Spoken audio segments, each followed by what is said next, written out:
Povo de Deus, eu quero compartilhar um trecho da palavra de Deus hoje e meditar acerca desses pastores e pregadores que estão fazendo muito mau uso daquilo que eles acreditam que é parte do poder de Deus através dos dons espirituais. Então, fique comigo aqui e você vai entender melhor do que eu estou falando, tá? Eu quero ler com vocês Atos capítulo 16, do verso 16 ao verso 19, que diz assim: Aconteceu que, quando íamos ao lugar de oração, veio ao nosso encontro uma jovem que tinha um espírito adivinhador e que, adivinhando, dava grande lucro a seus senhores. Seguindo Paulo e a nós, ela gritava: Estes homens são servos do Deus Altíssimo, eles vos anunciam o caminho da salvação. Ela fez isso por muitos dias. Mas Paulo, já aborrecido com isso, voltou-se e disse ao Espírito: Eu te ordeno, em nome de Jesus Cristo, que saias dela. E na mesma hora, ele saiu. Quando viram que a esperança do seu lucro havia desaparecido, seus senhores prenderam Paulo e Silas e os arrastaram para a praça perante as autoridades. Então, essa é uma história bem conhecida. Por essa razão, Paulo e Silas foram presos na cidade de Filipos, e Deus, que é rico em misericórdia e é todo-poderoso, fez com que surgisse uma vibrante igreja em Filipos, na cadeia, a partir da cadeia.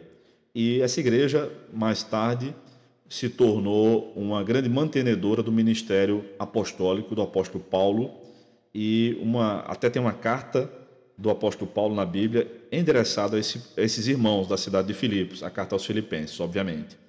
Então, assim, com essa passagem, eu quero iniciar uma breve reflexão com vocês acerca desses pastores que adivinham a vida da pessoa todinha. Então, nós temos vivido uma época em que muitas pessoas têm ficado famosas, se dizem profetas, e tudo que fazem é supostamente adivinhar a vida dessas pessoas. Eu vou ler mais um trecho do meu livro, Pregando as Escrituras, o Manual Bíblico de Pregação. Nas páginas 71 e 72, onde eu falo, no capítulo 3, onde eu falo sobre a pregação e o exercício dos dons. Os pregadores devem estar atentos também aos dons que receberam de Deus para o exercício de seus ministérios. Paulo fez este lembrete para Timóteo e isso serve também para nós. Não deixes de desenvolver o dom que há em ti, que te foi dado por profecia, com a imposição das mãos dos presbíteros. 1 Timóteo 4,14. Parece que Timóteo era alguém que precisava ser continuamente lembrado de se desenvolver por conta de certa timidez que possuía. Pois na segunda carta, Paulo faz praticamente o mesmo lembrete. Por essa razão, lembro-te de que despertes o dom de Deus que há em ti, mediante a imposição das minhas mãos. 2 Timóteo 1,6. Timóteo precisava utilizar as ferramentas que Deus lhe havia dado para exercer com sucesso o seu ministério. Paulo diz: procura apresentar-te aprovado diante de Deus, como obreiro que não tem de que se envergonhar, que maneja bem a palavra da verdade. 2 Timóteo 2,15. Mas Deus não abençoou apenas Paulo e Timóteo com dons para a pregação do Evangelho. Ele continua abençoando cada pregador disposto a pregar sua mensagem em qualquer lugar do mundo ainda hoje. Prestemos atenção, bastante atenção naquilo que já recebemos de Deus, para que Ele seja ainda mais glorificado. Em nenhum lugar nós vemos nas Escrituras, no entanto, que os pregadores serviam como uma espécie de profetas, no sentido de que iam dizer onde a pessoa morava, qual era o nome dela, adivinhar o próprio nome da pessoa, e fatos completamente aleatórios sobre a vida da pessoa. Não, nós não vemos isso na Escritura. Aliás, o que nós vemos é que o dom de profecia poderia servir com muito mais utilidade numa perspectiva de alcançar os incrédulos, mas não de adivinhar a vida deles. Então, por exemplo, em 1 Coríntios 14:3, a palavra de Deus diz: Mas quem profetiza fala aos homens para edificação, exortação e consolação.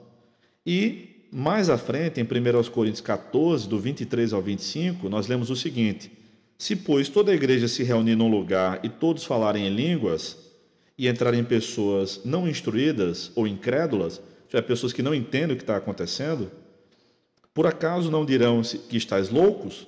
Porque se entrar uma pessoa que não entende o que está sendo realizado num culto onde todo mundo está falando em línguas, pode dizer que o camarada está louco, né? Mas se todos profetizarem e alguma pessoa incrédula ou não instruída entrar, será por todos convencida de seu pecado e julgada.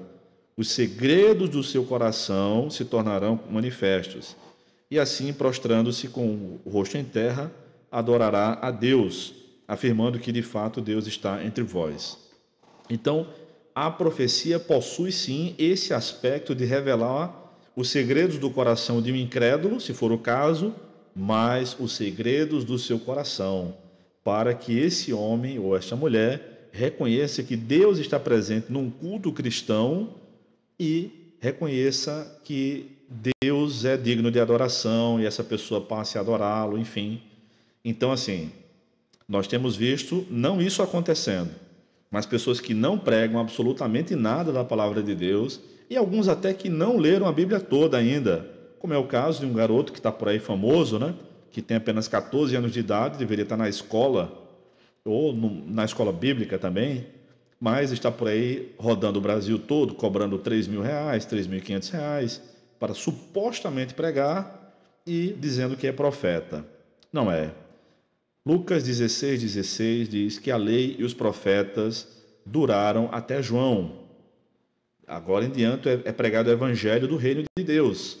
Agora, há pessoas com dom de profecia. Profetas de ofício não existem mais, gente. A principal função dos profetas era anunciar a vinda do Messias. E João Batista foi o último profeta de ofício, porque depois dele chegou o Messias. Aliás, no seu tempo chegou o Messias, o nosso Senhor Jesus. Então, essas pessoas que supostamente têm dom de profecia e estão cobrando para pregar ou para profetizar, todas essas pessoas, sem nenhuma exceção, são falsos profetas, porque não têm o objetivo de glorificar a Deus, não têm o objetivo de edificar o povo de Deus, têm o objetivo apenas de encher o bolso de dinheiro e ganhar notoriedade para si. Mas nem o Espírito Santo glorifica a si mesmo. O Espírito Santo glorifica o Filho de Deus. Então, o objetivo do ser humano deve ser sempre a glória de Deus. A glória de Deus. Anunciar Jesus Cristo entre as nações. Anunciar que Jesus é o Salvador dos pecados. Ele é o Salvador. De quê? As pessoas precisam saber que são pecadoras. E aí chegamos com o Evangelho, a boa notícia. Você é pecador, mas tem uma boa notícia de Deus para você. Aliás, é a melhor notícia de todos os tempos. Jesus morreu em seu lugar para pagar pelos seus pecados, e se você receber esse presente pela fé, você será salvo de seus pecados. O dom de profecia é real. Eu defendo a contemporaneidade dos dons espirituais. Deus já falou comigo por meio de profecias. Pela graça de Deus, eu também já profetizei sobre a vida de algumas pessoas. Agora, profecia não é eu dizer o que eu quero que aconteça. Meus votos, eu profetizo sobre a sua vida. Não. Profecia não é nada disso. Isso é besteira. Profecia é dizer o que Deus mandou dizer, de maneira clara, direta e objetiva para uma pessoa ou grupo. Nós vemos no Novo Testamento uma profecia para uma pessoa. Nós vemos em Atos capítulo 21, uma profecia para Paulo. Vemos em 1 Timóteo 1,18, uma profecia várias profecias, para Timóteo. Nós vemos uma profecia para um grupo em Atos capítulo 11, quando Ágabo disse que haveria uma grande fome. Atos 11:27. Foi uma profecia que livrou os irmãos de determinada região de passar aquela fome. E os irmãos de Antioquia da Síria levaram uma oferta para eles. Está em Atos capítulo 11, versos 27 em diante. Mas profecia para dizer, o teu celular é esse, o teu CPF é esse, faça um voto de R$1.000, de R$10.000, isso é tudo bandidagem. Tudo isso, é tudo falsa profecia, tá? Não caia nesse engano, meu irmão, não caia. E se você sabe de alguém que está caindo nesse engano, ou que está iludindo, ludibriando as pessoas com esse tipo de coisa, envie esse vídeo para essa pessoa, para que ela não seja enganada nem enganadora, tá bom? Deus não tomará o culpado por inocente. ele não tomará aquele que toma seu santo nome em vão como inocente. Aqueles que são falsos profetas, falsos mestres, podem até profetizar, fazer milagres, expulsar demônios. Jesus disse, isso está em Mateus capítulo 7, do verso 15 ao verso 23, e naquele dia muitos dirão, Senhor, Senhor, não profetizamos em teu nome não fizemos muitos milagres e não expulsamos demônios? Então vos direi abertamente, afastai-vos de mim, vós que praticais a iniquidade, nunca vos conheci. Os falsos profetas atualmente estão profetizando, fazendo milagres e expulsando demônios, mas não estão pregando a palavra de Deus. Então não é tão difícil assim de identificar não, tá bom? Conheça bem a palavra de Deus e saiba identificar uma mensagem bíblica de uma mensagem extra-bíblica ou antibíblica. Que Deus te abençoe. Por hoje é só. Compartilhe esse vídeo com alguém e ajude a edificar uma vida. Deus te abençoe.